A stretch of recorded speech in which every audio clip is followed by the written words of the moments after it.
Trois raisons pour lesquelles je pense que le marché des cryptos ne va pas tarder à repartir vers le haut. Première raison, c'est parce que les États-Unis, première puissance mondiale, ont officialisé la création d'une réserve stratégique de Bitcoin. Et ça, c'est historique. Il y a énormément de pays qui vont suivre derrière. On a appris aujourd'hui que la Corée du Sud pensait à créer une réserve stratégique de Bitcoin. La Chine pense aussi à créer une réserve stratégique de crypto-monnaie.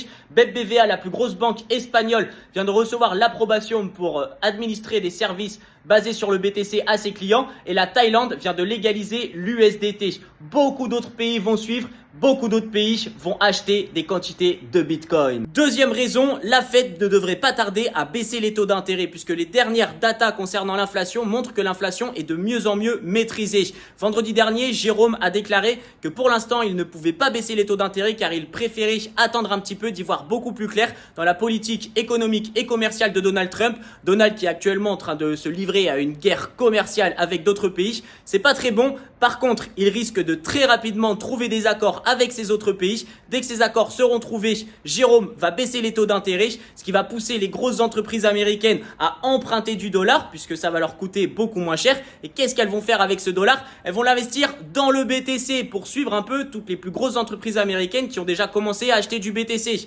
Stratégie, Tesla, Metaplanet, etc. Et troisième raison, et celle-ci c'est ma préférée, la masse commence à penser qu'on est en train de passer en bear market. Et le marché fait toujours l'inverse de ce que la masse pense. Regarde, après l'élection de Donald Trump en tant que président des États-Unis, la masse s'est faite FOMO, le BTC est au-dessus des 100 $. Ils pensaient que le marché allait continuer à exploser, donc ils ont acheté.